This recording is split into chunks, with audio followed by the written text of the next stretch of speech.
The news plus সমূহ দৰ্শকসকলক স্বাগতম জনাইছোঁ। মই এটি বিশেষ অনুষ্ঠানলৈ আহিছোঁ এজন বিশেষ ব্যক্তিৰ ওচৰলৈ। মই আছোঁ বৰ্তমান চৰাইদেউ জিলাৰ শিঙিজান পাকা লাইনত। ইয়াত এজন বিশেষ ব্যক্তি, তেখেতে খুব কম দিনৰ ভিতৰতে তেখেতে খুব ভাল এটা খবৰ অৰ্থাৎ বতৰা লৈ আহিছে নিজৰ গাঁৱলৈ। যিহেতু তেখেতে CRPF জোৱান, 2013 চনত তেখেতে কৰ্ম নিয়োগ কৰিছিলে, আত্মনিয়োগ কৰিছিলে তাতে। তাৰ পৰা বিভিন্ন ঘাত প্ৰতিঘাতৰ মাজত তেখেতে বহুতো সমস্যাৰ মাজত কৰ্মজীৱনত বহুতো ঘাত প্ৰতিঘাত পাই বিভিন্ন অভিজ্ঞতা লৈ আহিছে নিজৰ গাঁৱলৈ। গতিকে মই তেখেতক লগ পাইছোঁ আৰু তেখেতৰ ঘৰলৈ আহি তেখেতৰ লগত কিছু কথা পাতিম যে তেখেতৰ এই কৰ্মজীৱনটো কেনেকৈ হ'ল আৰু আৰম্ভণিৰ পৰা যিহেতু তেখেতৰ ঘৰৰ পৰিশ্ৰম একেবাৰে ভাল নাছিল, ঘৰৰ অৱস্থা একো ভাল নাছিল, খুব পৰিশ্ৰমৰ যোগেদি তেখেতে এটা জখলা পাইছে। গতিকে সমগ্ৰ তেখেতৰ কথা আমি পাতিম, তেখেতৰ পৰা জানিম যে কেনেধৰণে এই যাত্ৰাত তেখেত আগবাঢ়ি গ'ল। নমস্কাৰ জনাইছোঁ। নমস্কাৰ। আচ্ছা, আপোনাৰ নাম জিত তাঁতী। আপুনি এই চাকৰি অৰ্থাৎ আপুনি বৰ্তমান কি চাকৰিত মকল হৈছে? এতিয়া মই বৰ্তমান CRPF central reserve police force এটা চাকৰি কৰোঁ। ক'ত এতিয়া? এতিয়া বৰ্তমান মই মণিপুৰ 87 বেটেলিয়নত আছোঁ।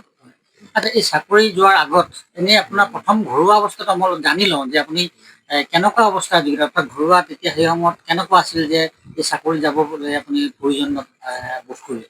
চাকৰি নোযোৱাৰ আগত পৰিস্থিতি অলপ আমাৰ খুব ভালো নাছিলে, খুব বেয়াও এনেকুৱা ক'ব নোৱাৰোঁ। মানে এতিয়া মোটামুটি চলিছিলোঁ আৰু যেনেকুৱা মানে হাজিৰা কৰি খাই এনেকুৱাতে চলাব বাস কৰিছিলোঁ। হ'লেও ঘৰুৱা অৱস্থাটো বৰ ভাল নাছিল। ভাল নাছিলে ন। আচ্ছা, তাৰপিছত এই চাকৰিটো যাবৰ কাৰণে আপোনাৰ কেনেধৰণৰ ক'ৰ পৰা প্ৰেৰণা? চাকৰিটো বিশেষ মোৰ লগৰ এজন আছিলে, তাৰ দাদাও CRPFত কৰে। তাৰ পৰা আমি প্ৰেৰণা পালোঁ যে মানে চাকৰিয়াল মানে CRPFত কৰিবলৈ কি কি কৰিব লাগে, ফিজিকেল লাগে, মেডিকেল লাগে আৰু পঢ়া শুনাও লাগে।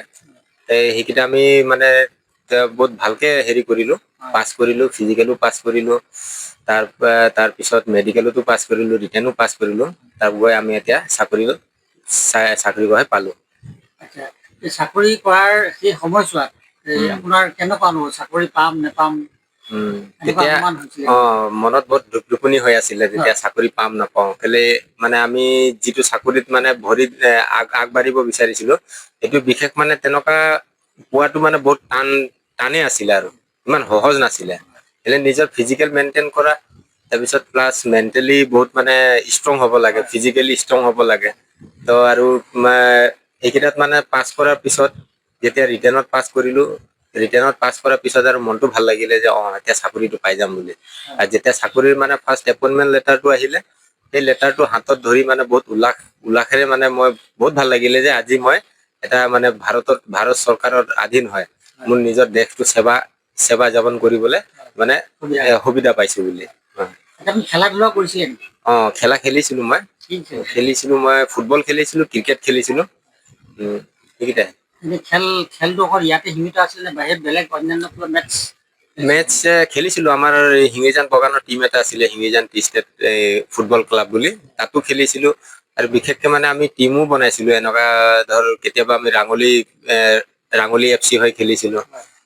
কেতিয়াবা আমাৰ এই খোৱাং বাগান আছিলে, তাতো টিম এটা আছিলে, তাতো সিহঁতৰ হৈ খেলিছিলোঁ আমি। আচ্ছা, পিছৰ সময়ত এতিয়া চাকৰি কৰ্মকাল আপুনি বিভিন্ন ঠাইত কৰিলে, এতিয়ালৈকে ক'ত ক'ত কৰিলে?